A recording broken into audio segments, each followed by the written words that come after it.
నిర్మల్ జిల్లా కేంద్రంలో ఆందోళన నిర్వహించాయి విహెచ్పి హిందూ సంఘాలు. బెంగాల్లో హిందువులపై జరుగుతున్న దాడులకు నిరసనగా ధర్నా చేశారు.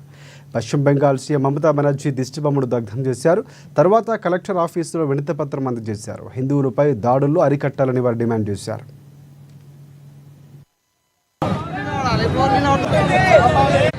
విశ్వ హిందూ పరిషత్ ఆధ్వర్యంలో పశ్చిమ బెంగాల్లో హిందువులపై దాడులు జరుగుతున్నటువంటి దానికి నిరసన తెలుపుతూ ఈరోజు పశ్చిమ బెంగాల్లో ఉన్నటువంటి ముఖ్యమంత్రి మమతా బెనర్జీ యొక్క దిష్టిబొమ్మ దానం చేయడం జరిగింది.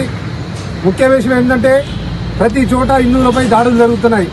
ఈ మధ్య మనం చూసాం బంగ్లాదేశ్లో హిందువులపై అరాచకాలు, ఆ తర్వాత వేరే దేశంలో జరుగుతున్న అరాచకాలు. అంతకుముందు మనకు కూడా ఏదైతే కాశ్మీర్ పండితులు ఇంతకుముందు వెళ్ళగొట్టారో, ఆ తర్వాత ఇప్పుడు ఈ మోడీ ప్రభుత్వం వచ్చిన తర్వాత మన ఆ హిందువుల్ని మళ్ళీ చేరదీసి వేరే దేశాల్లో ఉన్నటువంటి హిందువులను కూడా అక్కడికి రావడానికి అవకాశం కల్పించారు.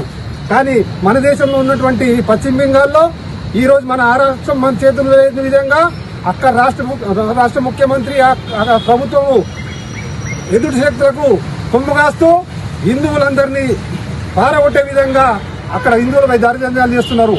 దానికి నిరసనగా మేమందరము దిష్టిబొమ్మ దానం చేస్తూ ఈ విషయాన్ని ఖండిస్తున్నాం.